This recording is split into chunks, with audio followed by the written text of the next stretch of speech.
Okay, alo may mengkala so ka dia me le pian le ju lai ba. Nyo di ni inga ni nya ma le ko ni ko saw no le champion league ပွဲပေါင်းနေအများကြီးရှိတဲ့ထဲကနေကျွန်တော်10ပွဲကိုဒီနှစ်ဖိုင်ပွဲပြီးပြီးလုပ်ပြီးတော့ဖြစ်ပါတယ်ပထမဖိုင်အနေနဲ့ software 2ပွဲရဲ့ Edigo Frankfurt ပွဲရဲ့ Portugal နဲ့ Dortmund ဆိုတာပွဲစုပေါင်း4ပွဲကိုပထမဖိုင်အနေနဲ့ပြီးပြီးလုပ်ပြီးတော့မှာဖြစ်ပါတယ်ပထမကျွန်တော်တို့ software စဉ်ဖြစ်တဲ့ Atlanta နဲ့ Club ပွဲနဲ့စလာပွဲမှာအင်ရှင် Atlanta ကဘော်လီကြီး level ရှုံးနေပူပေါင်းနေ3လုံးပေမှာကြီးပွင့်ထားပါဒီဈေးတန်းကိုကြည့်ရမယ်ဆိုတော့ဒီနေ့ဒီပြီးခဲ့တဲ့ရာသီ champion league ဒီ playoff ဒီရှုံးထွက်ပွဲစဉ်ဒီထိတဲ့တူဆုံထားရှိပါတယ်ရှုံးထွက်ပွဲစဉ်မှာတော့ဒီ club က2ကြော်လုံးအနိုင်ရရှိထားပြီးနောက်တစ်ဆင့်တက်ထားတဲ့နေရာမှာရှိပါတယ်ဒီလက်ရှိဒီပြီးခဲ့တဲ့ 1-1 result ကိုကြည့်ရမှာဆိုရင်ဒီ club ကမိုနာကို4-1နဲ့နိုင်ထားပြီး Atlanta က PSG ကို4-0နဲ့ရှုံးထားပြီးဒီ club က3မှတ်ရရှိထားပြီး Atlanta ကဒီအမှတ်မရရှိထားတဲ့နေရာမှာဒီ head to head ရဲ့ဒီပြီးခဲ့တဲ့ round 1ဒီလက်ရှိ form ရဲ့အရကြည့်မယ်ဆိုရင် Atlanta ပေးထားတဲ့ division ကဈေးပြည့်နေလို့ပြပါတယ်ဒီနေ့ဒီလက်ရှိ current form ကြည့်ရမှာဆိုတော့နှစ်သွင်းလုံးကတော့ဒီ form ရတော့အရင်ကြီးကွာထားတဲ့အနေထားမှာမရှိပါဘူးဒီ champion league ပွဲစဉ်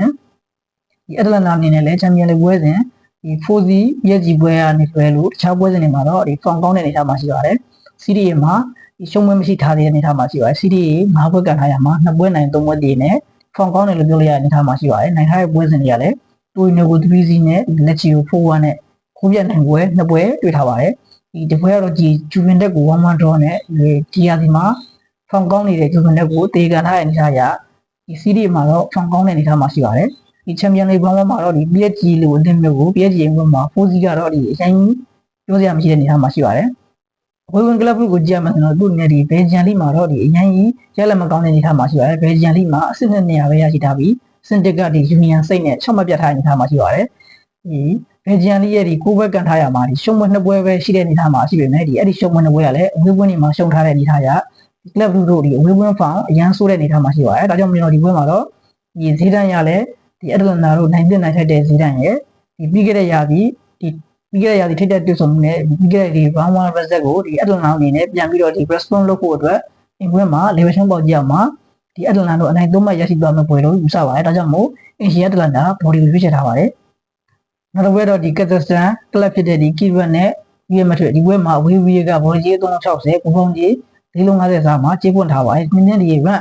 အရန်ကွာထားတဲ့အနေထားမှာဒီဈေးတန်းတော့ဖြစ်ဖြစ်တိုက်တဲ့ဈေးလို့ယူဆပါတယ်ဒီနေ့ဒီပြီးခဲ့တဲ့ဒီဘောင်းဘောင်းမှာတော့က VA ကတော့ဒီမာဆေးကို2-1နဲ့နိုင်ထားပြီး Sporting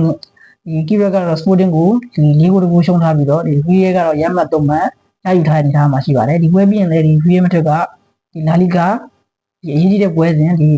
form ကောင်းနေတဲ့ဗီလာကြီးကိုအင်ကွန်းကနေအခမ်းအနားအနေထားမှာရှိပါတယ်ဒီ La Liga မှာလည်းပြီးခဲ့တဲ့ပွဲစဉ်မှာဒီ Edigo Madrid ကိုဂိုးပြတ်ရှုံးထားတဲ့အနေထားကြောင့်ဒီ Barcelona ကဒီကြားထိပ်မှာပြန်ပြီးဆောင်ထားတဲ့အနေထားရ Real Madrid တို့ဒီ La Liga ကိုပြန်ပြီးအာရုံစိုက်ဖို့လိုအပ်နေတဲ့အနေထားမှာရှိပါတယ်ဒီ Champions League ကတော့ပြီးခဲ့တဲ့ပွဲမှာလည်း3မှတ်ရရှိထားတဲ့အနေထားမှာလည်းဖြစ်တယ်ဒီ Kivat လို့အသင်းမျိုးကိုလည်းအနိုင်3မှတ်ပေးချထားတဲ့အနေထားရဒီကစားသမားအပြောင်းလဲများပြားလုပ်ဖို့ရှိပါတယ်ဒါကြောင့်ကျွန်တော်ဒီပွဲမှာတော့ဒီအဝေးကွင်းReal Madrid တို့ကစားဆွတ်ချလာနိုင်တဲ့အနေထားမှာရှိပါတယ်ဒီအင်ရှင် Kivat ကိုကြည့်ရမယ်ဆိုတော့ပြီးခဲ့တဲ့ဒီ 1-1 မှာတော့ကိုပြည့်ရှုံးထားရဆိုရင်သူ့အနေနဲ့ဒီပြီးခဲ့တဲ့ဒီ Sporting ကပွဲဟိုဖယ်ကြည့်လိုက်မယ်ဆိုရင်ဒီခံစစ်မဆိုးလို့ပြောလို့ရတဲ့အနေထားမှာရှိပါတယ်ဒီ Champion League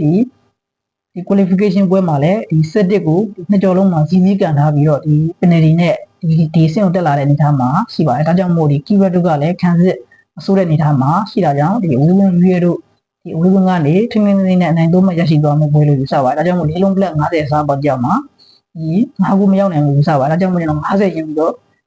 ကိုတမျိုးတွေကိုရွေးချယ်ထားပါတယ်နောက်တစ်ပွဲတော့ဒီ Edigo Madrid နဲ့ Frankfurt ဒီပွဲမှာအင်ရှင် Edigo ကဘော်ဒီကြီးတစ်လုံး40ရှုံးနဲ့ဂိုးပေါင်းကြီး3လုံး30ရှုံးမှာကြေးပွင့်ထားပါတယ်ဒီစီးတန်းကိုကြည့်ရမှာဆိုတော့ဒီ Edigo စတဲ့ကြီးကတစ်လုံး50စားကနေအခုဒီတစ်လုံး40ရှုံးဆိုတော့ဒီ Edigo ဈေးတန်းဒီပြ90ပြ100လောက်ထိတောင်ဒီ Edigo ဈေးတလာအနေထားမှာရှိပါတယ်ဒါလည်းဒီ VA ပွဲ VA နဲ့ပွဲပြီးမှ VA ကိုပြတ်နိုင်ထားတဲ့ဒီပွဲကြောင့်လည်းဒီဈေးတန်းဒီအရင်ကြီးဟလာတဲ့အနေထားမှာတော့ရှိပါတယ်ထင်းထန်ဒီပြီးခဲ့တဲ့ဒီ 1-1 result ကိုကြည့်ရမှာဆိုတော့ Edigo ကဒီ Liverpool ကို3-0နဲ့ရှုံးပြီးရမှတ်ပြောင်းဆုံးထားပါတယ် Frankfurt ကတော့ဒီအင်ကွင်းမှာဂရာစာလေးကို 5-1 နဲ့ကိုပြတ်နိုင်ထားပြီး3မှတ်ရရှိတဲ့အနေထားမှာရှိပါတယ်ရမှတ်လိုအပ်ချက်အရ Edigo Madrid တို့ရမှတ်လိုအပ်ချက်ရှိနေပါတယ်ဒီ Edigo ရဲ့ဒီအရှိကားဖောင်ကြည့်ရမှာဆိုရင် Edigo ဒီအင်ကွင်းပွဲစဉ်တွေမှာတော့အရင်ကြီးခြေစမ်းပြည်သက်သာကောင်းမွန်တဲ့အနေထားမှာရှိပါတယ်ဒီအင်ကွင်းပွဲစဉ်တွေမှာကစားရခက်ခဲတဲ့အသင်းတွေကိုကိုပြတ်အနိုင်ရရှိထားပါတယ်ဗီလာကြီးလို့လက်ရှိ form ကောင်းနေတဲ့ဗီလာကြီးကို 2C နဲ့အနိုင်ထားပါတယ်လကာနိုကိုလည်းအင်ကွင်းမှာ3-2 Real Madrid ကိုလည်းအင်ကွင်းမှာ5-2နဲ့အင်ကွင်းမှာဒီခိုးပြက် များစုနိုင်ထားတဲ့အနေထားအရအဒီကိုတို့အင်ဝင်အားညံကောင်းတဲ့အနေထားမှာရှိပါတယ်ဝေကွန်ဖရက်ဘက်ကိုကြည့်ရမှာဆိုရင်သူ့အနေနဲ့ဒီအင်ဝင်ဝေကွန်မပြည့်ပဲနဲ့ဒီတိုက်စစ်ဖွင့်ဆက်တဲ့အနေထားမှာရှိပါတယ်ဒီအဝေကွန်ဖြစ်ပေမဲ့သူ့အနေနဲ့ကိုလည်းရတယ်လို့ကိုလည်းပေးထားတဲ့အနေထားမှာရှိပါတယ်ပြီးခဲ့တဲ့ပွဲဒီမူချန်ကလပ်ဘနဲ့ပွဲမှာလည်းဒီစစ်စည်းနဲ့ကိုပြဥဆောင်ထားပြီးမှဒီမူချန်ကလပ်ဘကနေဒီလေးဖို့ထိနောက်ကပြန်လိုက်ပြီးတော့ဖိုးစင်နဲ့ပွဲပြီးထားတဲ့အနေထားလည်းဖြစ်ပါတယ်ဒီနောက်ပိုင်းပွဲစဉ်တွေမှာလည်းဒီ Frankfurt အနေနဲ့ဒီကိုလည်းရတယ်လို့ကိုလည်းပေးတဲ့အနေထားမှာဖြစ်ပါတယ်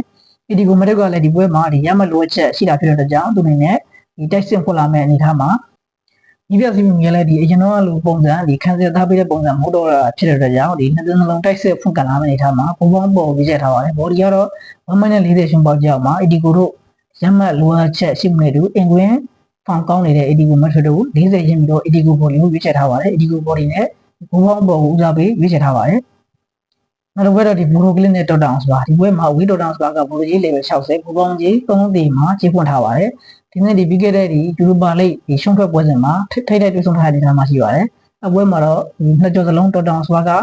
ဒီအင်ကွင်းမှာ3-1နဲ့နိုင်ထားပြီးဝင်းပွဲမှာစီတူနဲ့နှစ်ကိုးပြက်နိုင်ထားတဲ့နေရာမှာရှိပါတယ်လက်ရှိဖောက်မှာလည်းတော်တောင်စပါတို့ဖောင်ကောင်းရဲ့အနေထားမှာလည်းဖြစ်တယ်ဒီ head to head မှာလည်းဒီပြီးခဲ့တဲ့နေ့ head to head မှာလည်းအသာကြီးရရှိထားတဲ့အနေထားမှာဒီ level 60ကတော့ဈေးပြောင်းပြောင်းတဲ့အနေထားမှာရှိပါတယ်ဒါကြောင့်မို့ဒီ body ဈေးကိုမစင်စားပဲဒီကိုပေါင်းဈေး3လုံးဒီဘက်ကိုတစ်ချက်ကြည့်ရမယ်ဆိုရင်ဒီတော်တောင်စပါကဒီ3 front နီးပြတဲ့3 front နဲ့ဒီခံစစ်အရန်ပြည်သာကောင်းမွန်လာတဲ့အနေထားမှာရှိပါတယ်ဒီပြီးခဲ့တဲ့ဒီ round 1မှာတော့လည်း3 ရရှိတဲ့အနေထားမှာဖြစ်တာကြောင့်တော်တောင်စပါတို့အနေနဲ့ဒီဝေးဝန်းမှာတင်းတင်းကန်လာမဲ့အနေထားမှာရှိပါတယ်ဘူတိုကလင်းကလည်းဒီအင်ကွန်းဖြစ်ပေမဲ့ဒီ